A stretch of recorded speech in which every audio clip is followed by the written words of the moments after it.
Matt the Great here. In this video, we're going to be doing a full Kuberg Ranger walk around. So what I think I'm going to do is start from the front, including things like brakes, throttle, the seat lifter, the front shocks, and stuff like that. And then we will move to the motor, the battery, rear brakes, rear suspension, and stuff like that. So, up first is the brakes. Now, the brakes are very nice. They're adjustable. The left one is the rear, and the right one is the front brake. I'm sure a lot of people are wondering. I believe it's opposite from a mountain bike. And, yeah. So, now for how you lift the seat. How you lift the seat, it's really simple.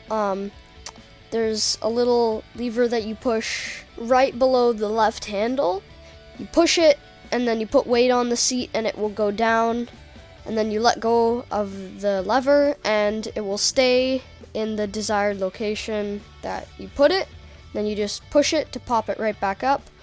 Very simple, and that's pretty much it. Now for the front shocks. The front shocks, they work brilliantly. There's a protector on the lower side of them. Up top, you can release and put more air into them to make them stiffer or more bouncy, I guess you could say, for your preference. And this just came to my head. I'm sure a lot of people would be wondering, but the Kuberg Ranger is about 130 to 140 pounds.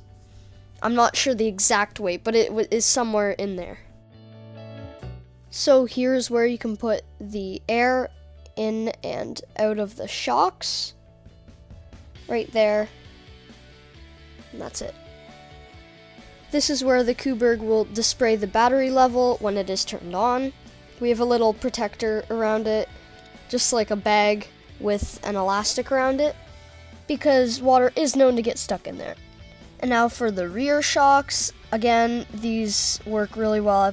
Not much else to be said about them. Onto the battery. Now for the battery, that's the battery. Not much to be said about it. It's really big and low to the ground, which provides for a very low center of mass. There is the motor. Again, not much to be said about it.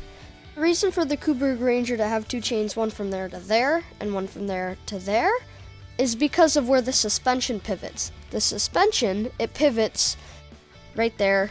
That's where the suspension pivots. And so it needs two chains, one to where the suspension tip pivots, and then one to the wheel, because otherwise the chain would flop around a lot and that would not be good.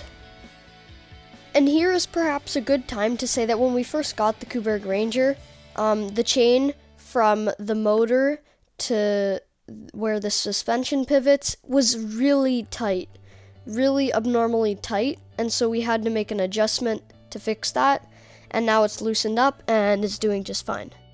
Now for the footboard, it's very basic. There are these grips that are literally just screws screwed in from the bottom, as you can see right there.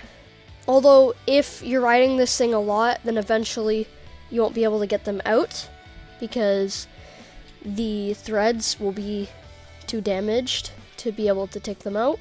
So pretty much you got to decide whether you want them in and out shortly after you get the Kuberg Ranger, and that's it for the footboard. And on an average Kuberg, your battery would usually only be as wide as the frame there, but you can see ours is slanted outwards a bit more to provide some extra juice. Usually it would just cut off by the frame. As you can see, it slants outward a little bit there. And that is the difference between a normal one and an extra large battery. The handlebars are really nice and wide, and you can turn very sharply with the Kuberg Ranger. That is a very big plus that this has.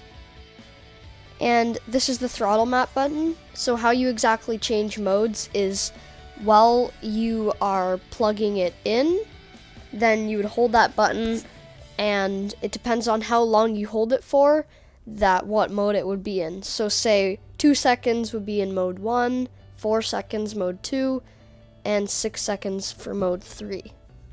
And it will stay on whichever mode you were last riding it on. So say if someone was riding it on mode 3, then the next time you turn it on, it's going to be in mode 3, unless you're changing the mode when you're turning it on. Here's the kickstand. It is very big. Here it is in comparison to my hand. It is very reliable, has never failed us. It kicks down nicely when you kick it down. It kicks up and stays up when you kick it up. And that's pretty much it for the kickstand. And here is the regenerative braking button. So that is the engine braking, so you could push that to save some battery while going down a hill. That's it for this video. I hope you enjoyed. I'll see you in the next one. Make sure to like and subscribe. Bye!